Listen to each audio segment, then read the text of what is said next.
Arkadaşlar merhaba. İbn Haldun'la ilgili müzakerelerimize devam ediyoruz. Daha önce İbn Haldun'un hayatını, eserlerini, bilgi anlayışını, felsefeye yönelik eleştirilerini ve tasavvuf anlayışını ele almıştık arkadaşlar. Bugün sizlerle tarih ve felsefesi noktasında ortaya koyduğu fikirleri değerlendireceğiz. Eğer İbn Haldun'la ilgili müzakeremizin devam etmesini istiyorsanız videolarımızı beğenip kanalımıza abone olursanız seviniriz arkadaşlar.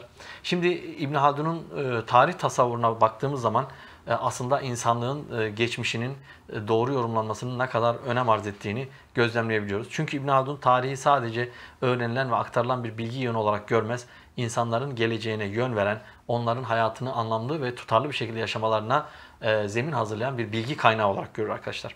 Şimdi aslında diğer canlılara baktığımız zaman geçmiş, an ve gelecek şeklinde bir kategorik anlayışın olmadığını ve yaşamı andan ibaret olarak anlamlandırdıklarını görüyoruz. Fakat insan yaşamına anlam verirken hem geçmişini hem şu andaki durumunu ve gelecekte yapacaklarını belli bir sistem üzere planlayabilmektedir. İşte bu noktada da kişinin geçmişini anlamlandırması geleceğine yön vermekte, geçmişten çıkarttığı dersler ya da geçmişe dair yaptığı değerlendirmelerdeki yanlışlar onun geleceğini de inşa etmektedir arkadaşlar.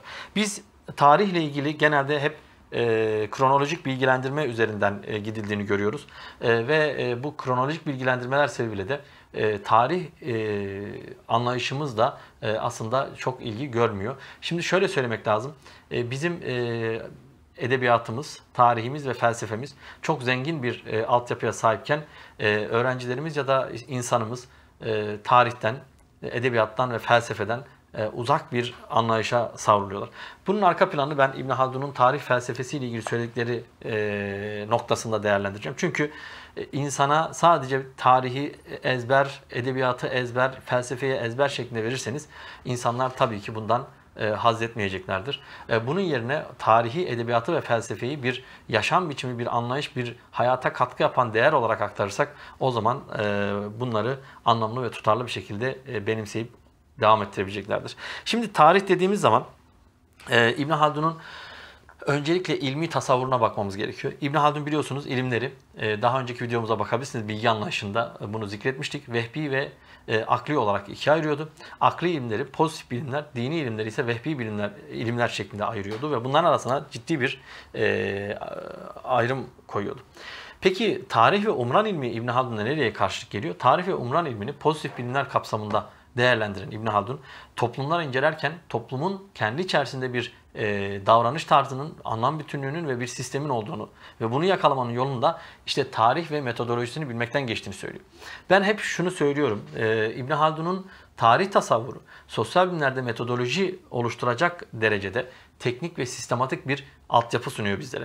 Bu nedenle de İbn Haldun tarihi umran ilminin bir temel unsuru olarak, onun metodolojisi olarak görüyor. Zaten İbn Haldun'a baktığımız zaman sosyolojinin kurucusu olarak da işte tarih felsefesinin kurucusu olarak da görülmesi buradan ortaya çıkıyor. Şimdi tarih felsefesiyle ilgili baktığımız zaman geçmişe Antik Yunan'da Tökides'in değerlendirmelerinin olduğunu görüyoruz. Son dönemde de işte ilk tarih felsefesinin kurucusu olarak Voltaire'in söylendiğini görüyoruz. Halbuki bu dönemler arasında İbn Haldun gibi çok değerli ve nitelikli bir tarih felsefesi yapan tarihçimiz söz konusu ve umran ilmiyle toplumların varlığını, devamlılığını ve nasıl sona geldiğini inceleyen büyük bir düşünürümüz var arkadaşlar. Şimdi burada tarih yöntemine, tarihin ne olduğuna ve yöntemine de değinmemiz lazım. Şimdi gaye ve fayda bakımından çok büyük bir öneme haiz olan tarih ilmi, kişiye din ve dünya işlerini düzgün bir temel üzerine kurmasını ve geçmiş toplulukların düşünüş ve yaşam biçimlerini anlamasını sağlayacaktır. Yani tarih ilmindeki temel amacımız bizim öncelikle geçmiş toplumlardaki durumları incelemek, anlamak ve anlamlandırmak. Bunu anladığımız zaman bunun bize faydası ne olacak? Bunun bize faydası geleceği anlamlandırma noktasında olacak.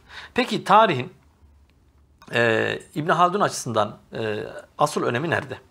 Şimdi tarihte geçmişte yaşamış insanların yaşam biçimlerinin nakledilmesi olarak İbn Haldun görmüyor. Düşünümüze göre tarihle uğraşan kişi doğrunun elde edilmesi için farklı kaynaklara, belli bir sistematiğe ve dikkatli bir düşünüş şekline sahip olmalıdır. Yani oradaki bilgiyi alıp buraya aktardığımız zaman biz tarih yapmış ya da tarih felsefesi yapmış olmuyoruz. Tarih felsefesi yapabilmemiz için bu bilgileri nasıl değerlendireceğimizi, nasıl akademik bir süzgeçten geçireceğimizi ve doğru ve güvenilir bilgiye nasıl ulaşacağımıza dair bir yöntem ortaya koymamız gerekiyor. Zaten bir disiplini bilim haline getiren şey de bu kavram ve yöntemdir arkadaşlar. Yani eğer disipline dair kavramlarımız ve usulümüz belirgin değilse orada bir ilmi disiplinden, bilimsel bir anlayıştan söz etmemiz de mümkün değildir. İbn Haldun da tarih felsefesi yaparken özellikle bu ilmi disiplinin tüm boyutlarıyla ele alınması ve onun usulünün, yönteminin ve bir gerçek bilginin nasıl elde edildiğine dair tasavvurun ortaya konulması gerektiğini söylüyor. Şimdi İbn Haldun'da iki tane yön var tarihle ilgili. Birisi kronolojik yön, birisi inşai yön. Kronolojik yön temelde ahbari yön olaraktan nitelendiriliyor. Yani tarihsel birikimi tarih olarak aktarmak, o anlamına bakmaksızın, yani içeriği üzerinde analizlere girişmeksizin oradaki bilgiyi bu tarafa aktarmak olarak ifade ediliyor. Bu bir nevi aslında bizim okullarımızda da çok fazla yaptığımız bir şey. Yani bugün mesela bizim ilahiyat için söyleyecek olursak geçmişteki tarihsel birikimi sürekli olarak aktaran, onu ezberlettiren, onun üzerinden sınavlarımızı yapan, onun üzerinden öğrenciyi test eden, onun üzerinden yeni bir gelecek inşa etmeye çalışan bir yapımız var. Kronoloji geçersiz midir? Hayır. Kronoloji çok anlamlıdır. Neden? Eğer kronolojik birikime sahip olmazsanız inşai yöne geçemezsiniz. Buradan şu sonuç çıkmaz. Yani kronolojiyi öğrenmeyelim, inşai yönü öğrenelim. Hayır. Kronoloji temeldir zaten. Yani o altyapıyı sağladıktan sonra yapılması gereken bir şey var. O da inşa işte. Bu da ahbari yönün inşai yöne dönmesini ve bir üst birime geçmesini sağlayacak. Ahbari yönse hadiselerin bir izahı, onlar üzerinde nazar, tahkik ve kainatın kesin nedensel açıklamaları ve kökenleri, hadiselerin, olayların arka planı ve bunların gelişim seyrinin bütüncül bir şekilde analiz edilmesini gerektirir. Yani şöyle düşünelim. Kronolojik olarak bir şeyi ezberlettirdiğiniz zaman karşınızdaki insan olaylar arasındaki ilişkilerin nasıl geliştiğini çözümleyemez. Ama bunun felsefesini, bunun düşünce tarzını, bunun bir metodunu nazar ve tahkik yoluyla karşımızdaki insana söylediğiniz zaman bir olayın ortaya çıkış sebebini ve bunun devamında başımıza gelecekleri ve karşılaşacağımız sorunları ve en sonunda nasıl bir sonun bizi beklediğini gösterebilir. Şimdi arkadaşlar bizim aslında bizim demeyeyim yani insanların en ağır öğrenme şekli deneme ve yanılmadır. Çünkü deneme ve yanılma insanlara çok ağır bedellerle öğretim yaptırır. Halbuki akıl ve düşünce sistemi yani felsefi birikim insanları deneme yanılma yerine sebep ve sonuç ilişkisi üzerinden olayları incelemesini sağlar. İşte burada inşa yönden kastedilen de bu. Yani olaylar arasındaki sebep ve sonuç ilişkisini doğru çözümlediğimiz zaman biz olayı doğru inceleme imkanına da sahip oluruz. Onun için de biz tarihi sadece bir nakil, kronolojik, arkeolojik verilerin aktarımı olarak değil, o kronolojiden ve arkeolojiden, antropolojiden gelen verileri doğru ve tutarlı bir şekilde inceleyerek bunları karşımızdaki insanlara geleceğini inşa edecek şekilde, düzgün bir şekilde anlatmamızı anlıyor İbn Haldun arkadaşlar. Şimdi tarih yalnızca kronolojik bakış açısıyla da değerlendirilebilir. Bu yaklaşıma göre aktarılan haberlerde nakil esas alınıp toplumun adetleri, siyaset ilkeleri, umranın durumları göz önünde bulundurmazsa haberlerin doğruluğu ve yanlışlığı hakkında hüküm vermek de İbn Haldun'a göre mümkün olmayacaktır. Bu nedenle de bize gelen haberlerin tümünün doğru olduğu zannından ziyade haberlerin eleştirel okumasını yapmamız gerekiyor. Yani bu haber ne kadar doğru, ne kadar anlamlı, ne kadar tutarlı. Şimdi bizim bugün insanımızı koruma noktasında bilgiyi insanlardan gizlemeye çalışan bir anlayış söz konusu.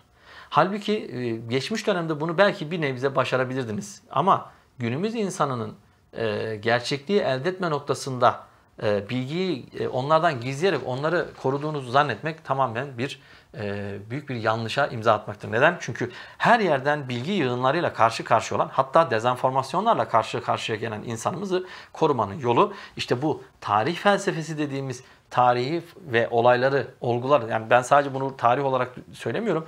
Yani bütün olgu ve olayları, yaşanılan gerçeklikleri çok yönlü olarak analiz eden, eleştirel okumayı öğrenen ve farklı bakış açılarından, perspektiflerden değerlendirebilen bir anlayışla nasıl ele alınabilir?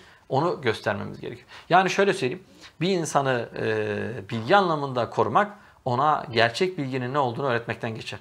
Yoksa benim dediğime tabi ol demek onu korumak değil, tam tersine istismar etmek anlamına gelir. Onun için de bütün eğitimimizin, akademik altyapımızın ve sistemimizin arka planında ne olması gerekir? İşte bu tarihsel anlayışı sorgulama, anlama ve yeni çözüm önerileri ile geleceğimizi aydınlatma olması gerekiyor. Peki İbn Haldun'a göre yanlış değerlendirmeler yapmamak için nasıl bir yöntem izlememiz gerekiyor? Yani tamam hocam, kronolojik olarak davranmayalım, inşai yöne geçelim. Peki inşayı nasıl yapacağız? İbn Haldun bununla ilgili bize çok net, teknik ve apaçık öneriler veriyor. Bu önerileri tuttuğumuz zaman İbn Haldun'un dediği tarihsel birikimi yorumlama ve anlama noktasında epeyce bir mesafe kat etmiş oluruz diye düşünüyorum. Şimdi bunlara bir bakalım.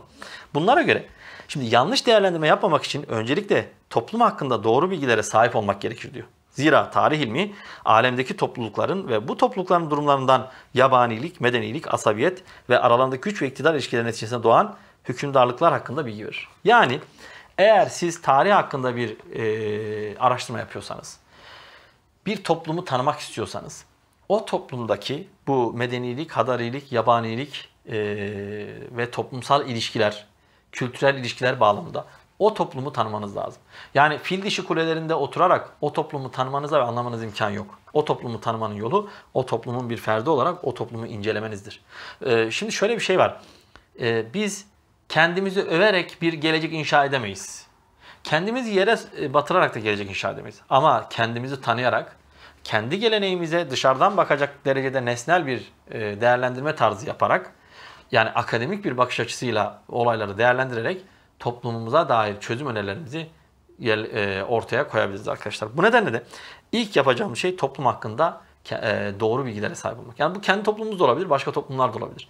Yani ön yargılı bir şekilde değil. Mesela bazı toplumlara karşı ön yargılı yaklaşıp onları yanlış tanımak ve yanlış anlamlandırmak da bizim kendimize verdiğimiz bir zarar olarak hanemize işler arkadaşlar. Şimdi İbn Haldun'a göre tarih ilminde insanların yanlış hatalı görüşler ortaya koymasının en önemli sebeplerinden bir tanesi de zamanın değişmesiyle toplumların değiştiği gerçeğinin anlaşılamamasıdır. Bugün yaşadığımız en büyük problemlerden bir tanesi de bu. Şimdi ezmanın tagayyürüyle ahkamın tagayyürü inkar olunamaz şeklinde Ahmet Cevdet Paşa'dan bize kalan bu ilke maalesef İbn Haldun'da da var, daha öncesinde de var. Ama maalesef insanlar tarafından anlaşılıp hayata aktarılma noktasında yeterli bir ilgi görmemekte. Çünkü yeni bir anlayış var ortada. Yani bugün insanlığın sorunları çok daha farklı.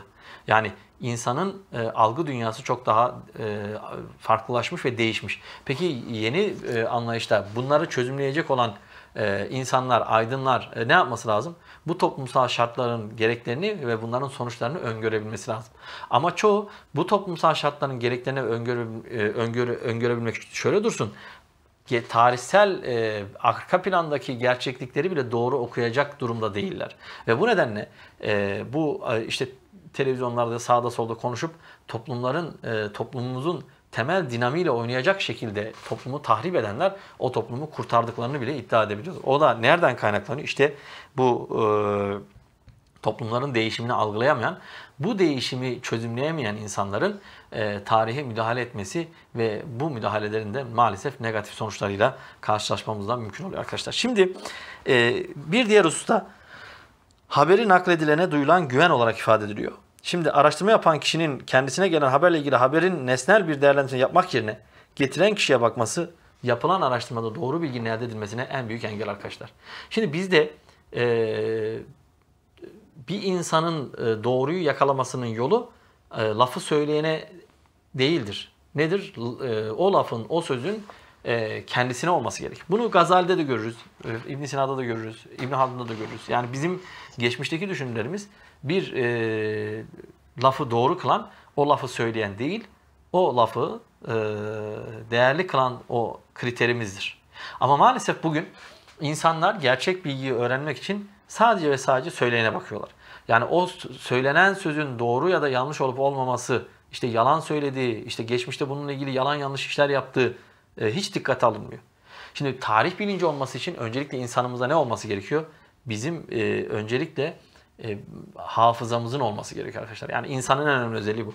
Hafızamız eğer yoksa, tarihsel ve kültürel hafızamız yoksa gelen aldatır, giden aldatır arkadaşlar. Onun için de bizim araştırma yaparken kim olursa olsun, güvendiğimiz insanlar da olsun, eğer biz akademik anlamda bir çalışma yapıyorsak bu çalışmanın gereği olan sorgulama, tahkik ve nazarı, yani araştırma, incelemeyi kesintisiz bir şekilde hepsine uygulamalı ve ondan sonra bu görüşün doğruluk ya da yanlışlığı noktasında biz bir çerçeve oluşturmalıyız arkadaşlar. Şimdi İbn Haldun'a göre bu konuda, tarihsel birikim konusunda yapılacak hatalardan bir tanesi de nakledilen haberlerde nelerin kastedildiğini anlayamamak. Bu da entelektüel birikimle alakalı bir şey.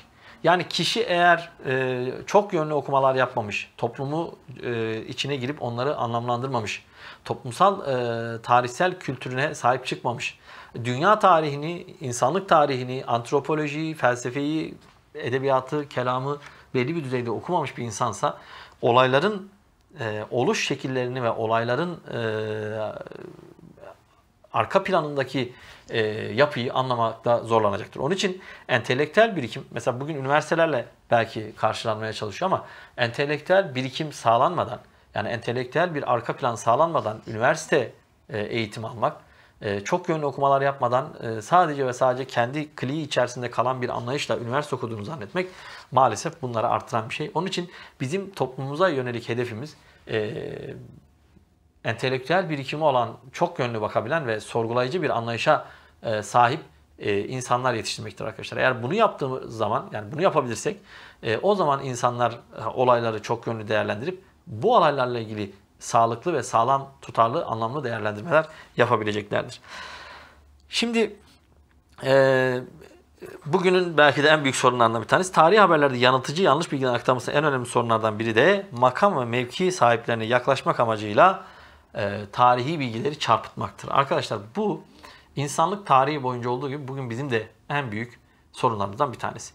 Çünkü tarihsel tecrübe göstermiştir ki devletler liyakat sahibi insanlara değer vermedikçe maalesef başları dertten kurtulmuyor. Onun için de makam ve mevki peşinde koşarak günün anlam ve önemin neyse, o günkü güç, iktidar dengesi neredeyse oraya uygun şeyler söyleyenleri dinlemek en büyük problem. Çünkü Türkiye'mizin yaşadığı birçok tecrübe bunu bize gösteriyor. Yani her dönem söylenmesi gerekenleri söyleyen ve diğer döneme geçildiği zaman yine aynı şekilde yoluna devam eden ve bunları entelektüel, işte basın mensubu ya da ne bileyim düşünür diyerek insanlara pazarlayan bir durum mevcut. Tabii bunlar konusunda ben bu kişileri de suçlamıyorum. Çünkü karşınızda sizin alıcınız varsa eğer, bu adamın malı bu. Yani müşterisi var. Şimdi serbest piyasa ekonomisi gibi bir şey yani. O halde ne yapması lazım? İnsanımızın bu tip insanlara ilgi göstermemesi gerekiyor. Yani dün söylediğiyle bugün söylediği arasında hiçbir irtibat olmayan insanların günübirlik söylemlerle hayatı yönlendirmeye çalışıp kendine makam ve mevki elde eden, işte yöneticiler nezdinde itibar elde etmek amacıyla bir takım tezviratlara girişenler, bunlar aslında toplumun dezenformasyon noktasındaki en büyük düşmanları. Peki ne yapılması lazım? Öncelikle yöneticilerimizin bu tip insanları yanında tutmaması lazım. Yani öncelikle akademik anlamda, ilmi anlamda birikim sahibi olan insanları bulup onlarla çalışması lazım. İkinci olarak toplumumuzun bu tip insanlara rağbet etmemesi, geçmişte söylediklerini önüne koyup sen bu noktada konuşma hakkına sahip değilsin demesi gerekiyor. Şimdi hocam peki adam geçmişteki fikirlerini değiştirmişse diyor. Şimdi bir fikir değişimi bir günde olmaz arkadaşlar. Ya da bir fikir değişimi tak diye değişmez. Yani aynı hatalı söylemleri devam ettiriyorsa bunu anlayabilirsiniz. Fikri değişim insan için hesap verilmesi gereken bir değişimdir arkadaşlar. Mesela ben bir konudan bir başka konuya ya da bir düşünceden başka bir fikre geçiyorsam, eğer akademik anlamda bunu ispatlayamıyorsam, anlatamıyorsam, o zaman bendeki dönüşümün bir anlamı yoktur. Zaten burada kastettiğimiz fikri değişim ya da dönüşüm değil. Makam ve mevki elde etmek için söylem değiştirmek, ağız değiştirmek. Yoksa kafası aynı şekilde çalıştığı için sıkıntı burada. Yani bunları ayırt etmek de ne? Bizim görevimiz. Yani bu insanlar tabii ki karşındaki aldatmak için konuşacaklar. Önemli olan bizim işte bu tarihin felsefesini yapacak şekilde bunu çözümlemek ve bu sistemi anlamlandırabilmektir arkadaşlar. Şimdi İşte nazar ve tahkik üzerinden entelektüel bir birikimle bunları elde ettiğimiz zaman işte sağlıklı bir toplumsal yapıya kavuşmuş olacağız. Yani insan şehir ortamında umran dediğimiz bir mantaliteye ulaştığı zaman, yani umranın hallerini gözlemlediği zaman aslında kendi tarihsel birikiminin ötesine geçmiş oluyor. Bu da nasıl oluyor? Mesela insan ömrü çok sınırlı bir zaman ama sen tarihi okudukça insanlık tarihinden nasibini aldığın için günlük o çatışmalar sizin için geçmişte olan çatışmaların bir benzeri ve sonuçlarını görebildiğiniz, öngörebildiğiniz şeyler haline dönüşüyor.